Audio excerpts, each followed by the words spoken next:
still by there. I didn't even notice it. It used to have, it used to have the, that sign on top, light lit sign on it. I think that was, all right. We'll call a meeting to order. Did the staff send the confirmation of the Kansas Open Meetings Act? Yes, it was. Thank you. Roll call. Paula Gebhardt. Kevin Janaszek. Larry Pankratz. John Miller. Ashley Campbell. No guests? If I may, wanted to kind of provide some context to some of the changes to our advisory board. The advisory board members, we'll put it that way. Back in 1988, the city of Salina and USD 305 had an agreement put in place for as part of the development of the Department of Parks and Recreation for the city of Salina. Previous to that, it was a Recreation Commission, and it was between the city and the USD 305. So part of that agreement required the school board, USD 305 school board, to provide 2 members of the USD 305 board to the Parks and Rec Advisory Board. The school board recently, last night, made some changes to who they appoint to this board, and so Paul is filling in for that person tonight as a member representing the school board as part of that commitment from that agreement. So going forward, you're going to see some new members of this board relating to that agreement with USD 305 for the members of this advisory board. So 5 positions on the board, actually 5 adult members, 2 youth members are appointed by the city commission, 2 are appointed by the USD 305. So there'll be a little bit of a change. So next month there'll be a new member of this board from USD 305, possibly 2, definitely 1. Thank you. Is there any guests here? We do not have any guests today. Citizens Forum? Okay, nope. All right, approval of the agenda. I'll make a motion to approve the agenda. I'll second. There's been a motion and a second. All in favor say aye. Aye. Aye. Approval of the minutes. I'll make a motion to approve the minutes from the last meeting. I'll second. There's been a motion and a second to approve the minutes from last meeting. Everybody votes. Everybody in favor, vote yes. Yes. Aye. I just want to change it up there a little bit. All right, new business. Mr. Jeff. Can we go through activity reports at all?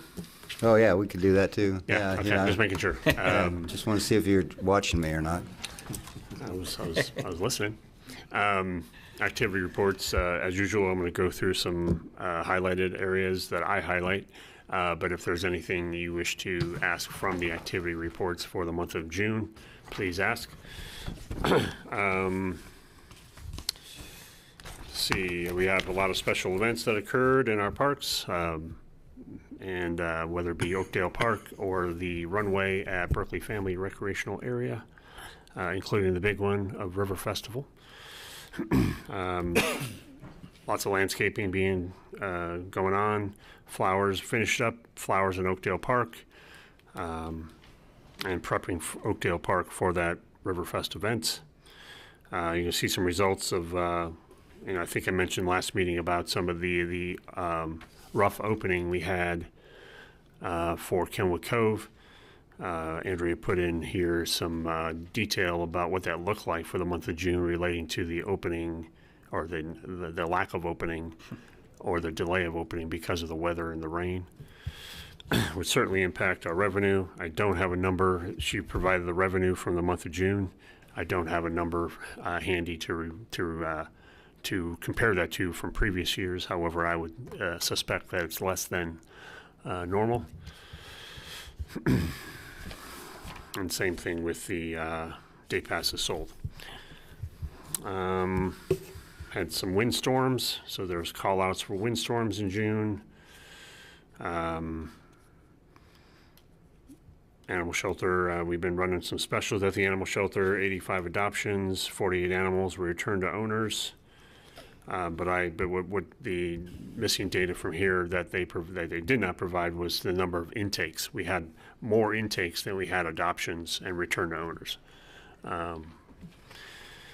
Therapeutic recreation, we had our first sensory swim of the summer, and from Sarah's contribution to this, it's an opportunity for individuals and families that have neurodiversities or sensitivities to noise, or people with special needs or autism. We reduce the sound, we turn the radio off. The lifeguards only use whistles in case of emergency, no announcements, things like that. I think we started that last summer. Is that what we started last summer? Yeah. And we have 2 actually scheduled this summer, one in June and one in July. And the one in July is coming up at the end of this month. Special events, recreation programming. Fieldhouse Summer Camp has been probably our most successful summer to date, and I think Travis might be talking about that a little more. And we had our Match Point Tennis Camp, which we partner with Salina Tennis Alliance and use the facility in Kenwood Park. 33 youth were signed up between the ages of 4 and 14, which is awesome. Travis, you want to talk about, you ready to talk about athletics and field house accomplishments? Sure. Thank you. June is very, very, very busy, both indoors and outdoors. Start with the field house. Last couple summers, we host the summer basketball league and summer volleyball league in there, and that's a mass of people. You're talking 91 teams total on Tuesdays and Wednesdays, so we got a lot going on there on those nights. And then Jeff mentioned about the summer camp. We got 80 kiddos in there every day. I don't know if you guys want 80 kiddos in your house every day, but it can kind of get loud. But they got a lot going on in there, and they're hopping. I mean, they are a lot of different activities, well-structured program there. And wanted to mention we've had a lot of people on the waiting list. So we're trying to correct that to maybe up that cap to maybe 90. So we're trying to get as many of those kiddos in there as possible. Events, we just had one, and that was an MAYB tournament. And I noticed something here the last couple summers is MAYB, they throw on a lot of one-day tournaments during the fall or winter, but when it comes to summer, it's 2-day tournaments. So a lot of kiddos, a lot of people out in Salina. Visitor spending is better with those 2-day tournaments, and then we've had a couple here in July. So that's just something I noticed, switching from 1 day to 2 days in the summer. Outdoors, Dean Evans and Pestinger, practices and games. It's kind of much like the field house in the winter. Good luck finding a spot in there, but it's hopping with those 2 facilities. Bill Burke, same thing. We got leagues going on. June is the big month of league. 84 teams total. So that's a good number. It keeps creeping up, and I do give. I attribute that to the facility. Having turf is really nice. And maybe I said this once or a couple times, but turf is a little misleading. You're not going to totally avoid lightning. We did have a few nights of lightning that we had to cancel, and then more so up on the hill we had lightning and rain, where those fields are dirt. So we did have that season extend a little bit more with those teams who are playing on those dirt fields up on the hill. Soccer, 32 league teams for a 3v3. It's just a little more of a fast-paced, different format, but I think the kiddos like that. June seems to be a month of camps. We had several, and Jeff mentioned one. We had a tennis camp with 33. We have the Step Ahead volleyball. That's been a good one. We had 111 kiddos in there, so that was a good camp in the middle of June in the field house. And then, of course, our softball camp. Darrell Holting runs the Fun and Fundamentals, and then Chris Mize runs the Boys of Summer up on Dean and Pestinger with 65 kiddos. And then lastly, the 42, we did have a soccer camp. NCK runs that out at the complex. Outdoor-wise, every weekend in June we have a tournament, and we had 4 big ones, and those tournaments totaled 140 teams just in the month of June. So a lot of action going on indoors and outdoors in June. Then we start slowing down a little bit in July. Any questions? Do you oversee the tennis complex then too? Travis, no, it's not something that he's been directed to do. It's kind of I just was curious. we've really allowed the Salina Tennis Alliance to. Right. So do they give us reports of how much usage it has? They do. I get a quarterly report, and then every year in their annual report, I get a quarterly report for financial matters. Every year they provide an annual report, and they provide the results of all their programming as part of that annual report. So are they getting the numbers they expected? I couldn't say yes or no. I think it's somewhat flat. I did visit their camp that started yesterday. I think it's our last camp they have, and they had 6 participants. I saw at least 6. There could have been one more. They were in the shelter, so I couldn't see how many. Yeah.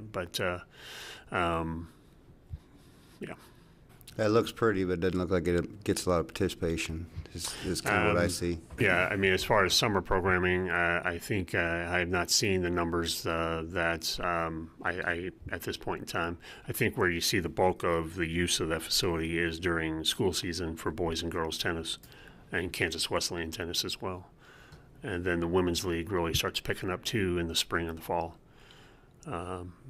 And that's summer. I don't see it used as much as pickleball, for example, in the summer. We'll put it that way. But I thought they'd maybe have camps and stuff for kids or something. Oh, they do. They do advertise camps. Yeah, and that's, like I said, one started yesterday. Thanks.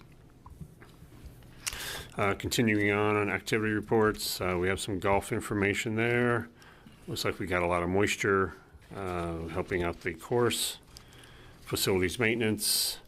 Our facilities maintenance person is Troy Reinert. He is started a project with the police department of helping renovate the police department spaces. As part of that renovation is some of the former county spaces. And he helped remove the county generator from the city property. He's inspecting elevators. And then as part of the River Festival, he helps with delivering and priming and painting the panels that are used for the River Festival that eventually get on the trash corrals in the downtown. We're about halfway through that project, so I think we have 14 total trash corrals that facilities maintenance is responsible for in the downtown. I think we've almost got half of them now, or will have half of them done by the end of the year, where they've been painted with some type of artist rendition. And then the last things on the activity reports about some of the updates. The Oakdale restrooms are completed. They were completed just leading up to Riverfest.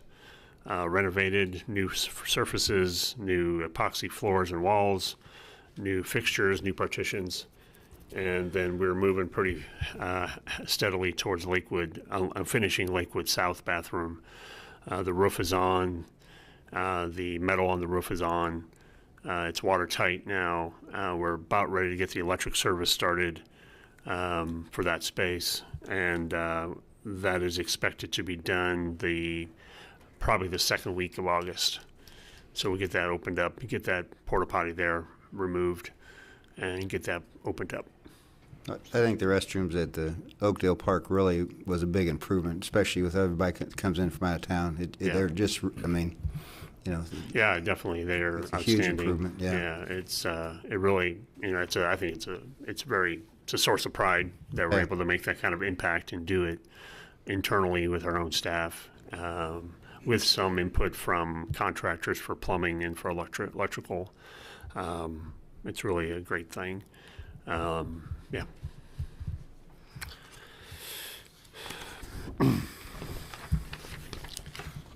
Again, if there's any other questions about the activity reports, please let me know. We ready for new business? Sure. Oh, wait. Are we continuing to see an increase in baseball, softball from out of town for league? I've noticed that. Okay. Just a steady incline with that. Yes, it's Okay. definitely out of town teams for league is not going down, if that's what you're asking. I've Yes. seen as far as Hayes coming, and then of course you have your Lindsberg, you more of your local surrounding More towns. of those outside people. Yeah, but we had Hayes teams come, and then at one time we had Clay Center, and it's kind of varied, but I'm seeing a little bit more of that. I can provide a little data for you too. If you want. Do we ever get any feedback from them on our facilities, on anything like that? Verbally, I don't get too much in writing, but verbally, it was like, Verbally. "Hey, this is great," Okay. And then I think it's the turf is more of an insurance policy too. And it's not fully like the Lightning, what we discussed. They understand that, but as far as traveling all that way to play, having turf definitely helps them knowing that in the back of their heads. Perfect. Yeah, I was surprised with the volleyball, how many out-of-town teams came in for that. Yeah, Concordia had several. I noticed that, and then but they're traveling quite a ways for that volleyball and basketball leagues as well. Beloit, Concordia, a lot up north for that league. We don't see too many of those north teams for our youth baseball, softball leagues, but I did notice that with the basketball, volleyball. So do you do the basketball too? We don't. We facilitate it. It's out south, yeah. Yeah, so they're utilizing gyms throughout the whole Salina community plus the field house, but they try to rotate to where everybody gets to play in the field house or different locations. But yeah, they're using about every court they can get their hands on. It's a big program. It's a big one. How about parking at Billburg? If we go back to the baseball fields, I'm just curious. It's always packed, and it can bottleneck up there. And I know a few people have spoken that it's all the way it wraps around where you get the dirt parking too. I was just curious: is the Parks Department looking at maybe expanding more, maybe into the old soccer fields or anything like that, or? I think we have several things that we have on our list relating to Bill Burke. We've spent quite a bit of time and money and energy into turf fields and improving fencing and improving sidewalks and Restrooms. restrooms and adding restrooms and converting umpire changing spaces. We still have a few things on our list that we'd like to address that are really common complaints, just as you said, Mr. Miller. One is parking. Another is we have trying to find a site, an area that we would put the batting cage in. Yeah, we Batting have and pitching lanes, that type of thing. so that's something we're looking at for next year. Looking at now for next year. But to answer your question, is there? We have a new public works director who started last week. But my intent is to have a conversation with him. There is a engineering plan from our engineering group with the city of Salina that has been working on parking and putting what I would call a pretty novel solution to parking and for Bill Burke. And it not only would solve a lot of our problems relating to ADA parking, to accessibility, to parking where you want versus where your game is. Yeah, providing a that's drop-off true. lane. Travis always wants a drop-off lane, so Thank you. you can based on where you're playing at that day, you can be dropped off at any of those 3 different drop-off points where there are sidewalks. It would remove some of the older posts and cable on the dike on the levee side. So it would solve a lot of problems.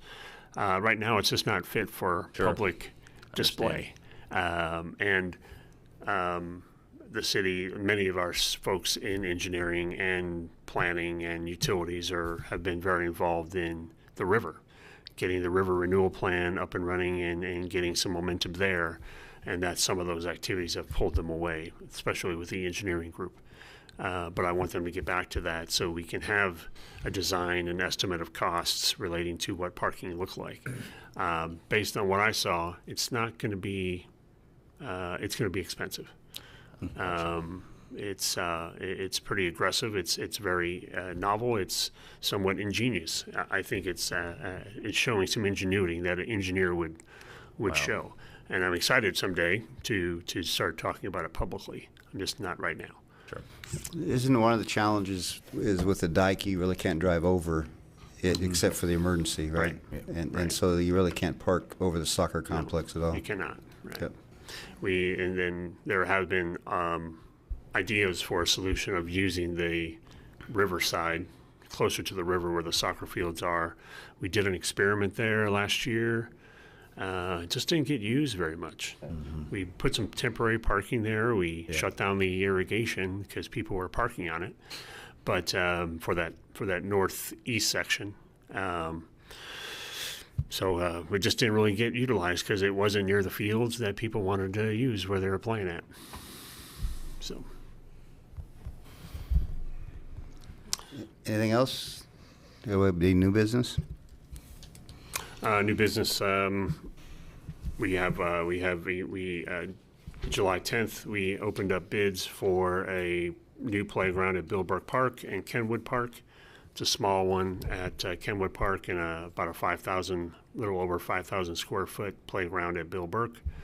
I would say Bill Burke is our most heavily used playground in our system, and it's due for replacement. It's got sand surfacing, which is not an ideal surfacing.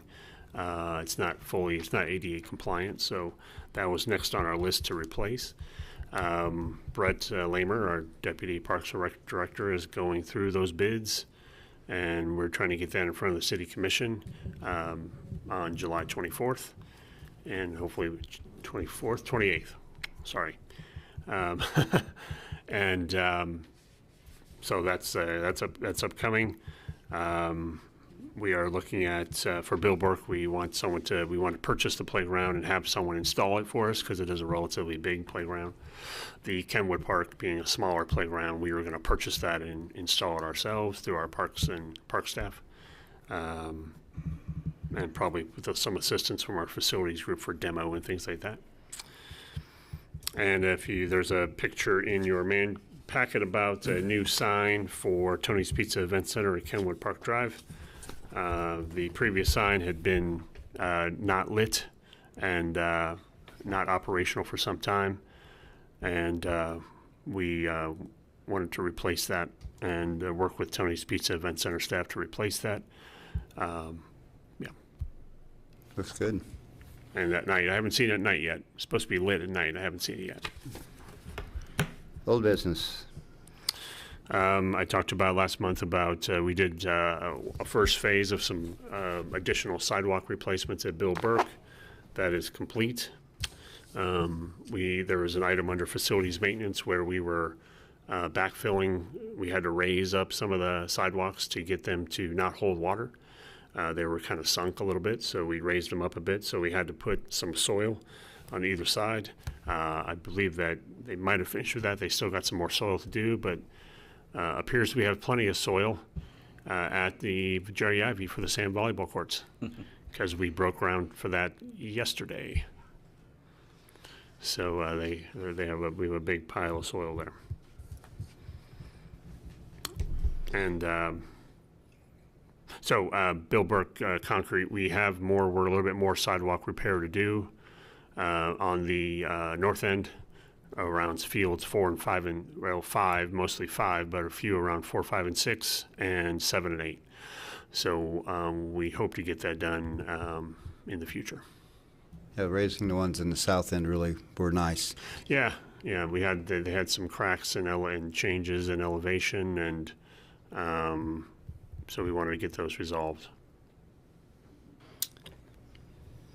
Any questions? Project updates? As I just mentioned, sand volleyball they broke ground yesterday for sand volleyball. They're moving dirt and carving out the area for the site. That is expected to be, what did we say, Dennis? 2 to 4 weeks? Something like that? Depends on how fast they can get sand here, really. Sand volleyball is, basically it's concrete, fence, and sand. But we do have some gravel in there for drainage. We have a drainage pipe under that gravel. There is a layer of a permeable barrier that prevents the sand from filtering into that rock. It holds the sand in place. And then we have a whole package of amenities from Volleyball USA for the standards, for the post pads, for the net, for the boundary lines. It's actually better sand quality. It's actually bigger. It's about 10 to 8 feet bigger than the previous sand volleyball courts that were there. So there's more overrun and more opportunity for, I think, better competitive play. And then Travis put together a really nice list of future amenities that we like to look at in the future: lights, shade structures, bleachers, concrete pads for those. So yeah, those would be. I don't have a plan. I don't have the funding for that at this time, but it's in our mind as to, especially if it gets used the way Travis thinks it's going to get used. There is a pretty heavily involved. I wouldn't say it's a large group, but it's they came to this meeting a while back, and they are active in sand volleyball. And if we can get tournaments here for sand volleyball, because of that, definitely there would be some momentum behind getting those additional improvements. And there's 2 courts or 2? Okay. Yep. And then we still have the existing sand volleyball court at Centennial Park as well. Dog park at Parker Park, we are on hold until the shade structures of the pavilions come on site. They should be here about a week. July 23rd is when the expected date of when they get shipped.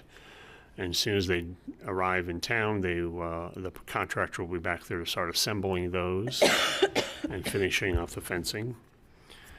And then we'll put some amenities in there: trash cans, dog waste bag dispensers, water. Make sure the water line starts. The water line in there for the dog bowls. Benches as well. And Barclay Park, we did award a bid to, we awarded a change order to the company that is doing the dog park work at Parker Park to put in an additional concrete. And I think I might have said this before, but last month, put in additional concrete and shade structures at Barclay Park. Those shade structures are ordered. It is a 16-week lead time for those metal pavilions, those metal structures. And I say shade structures, but I would call them more of a pavilion because they're a metal building with a metal roof. And then we're working on a contract with a vendor for 9th Street median landscaping improvements. I talked about Lakewood restroom remodels already a little bit. Jerry Ivy Memorial Park improvements relating to the splash pad and other possibilities. That bid will open July 31st. And lastly, concrete improvements. We just pushed back a bid for concrete. The bid opening was going to be July 17th, tomorrow, but we pushed it back a week to July 24th because we had 2 plan holders for that, and we wanted to get more bids. So we pushed it back a bit. And so that'll be next week. That'll be the bid opening, and that's sidewalk replacements, new sidewalks, replacement parking lots that are gravel and they'll become concrete. A lot of work in Oakdale Park. Some storage areas at Berkeley Family so we can store stockpile material in a less than public area other than right in front of field 3 and 4, which is not fun to watch or look at. Converting some storage area from gravel to concrete, things like that. So, and a lot of ADA improvements, a lot of ADA related things.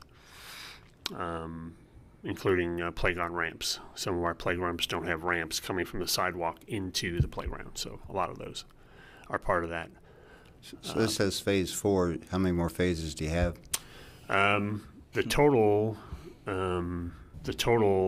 engineered estimate was approximately, and when I say total, of everything we identified, was close to $450,000 to $500,000, that range. We didn't have that funding available. We phased it, so we would do just the high priority stuff. We probably have, it's phase 4A, so I think we'll be looking at 4B next year. Hopefully in 4B, based on the updated estimates after we complete this first phase, 4A, hopefully we can get the remainder done next year. That's all I got, unless there's something else Any other questions? board members wish me to discuss. Any general announcements? I do not. I guess I could have used that time to talk about what I started with. Oh, the school board? What's the changes and they do that about once a year, I believe, Paul. They reappoint, so. But you might explain what you Rotation explained of to us assignments. about open meetings, though, right? Yeah, I believe a lot of it had to do with the changes of coma Right. requirements for noticing. So. Yeah, that's what I learned today. What the superintendent has to decide, and I guess I shouldn't be speaking for the school board, but my understanding is I think I would probably need to do some due diligence for them to know our Kansas Open Meeting Act requirements that we follow, the live streaming of this event, the minutes that are published, the agenda that's published. That might satisfy, I don't know, but that's up to them. If there's nothing else, I guess we'll take a motion to adjourn. So moved. A second. We have a motion and a second. All in favor, say aye. Aye. Opposed, same sign. I almost wanted to do that.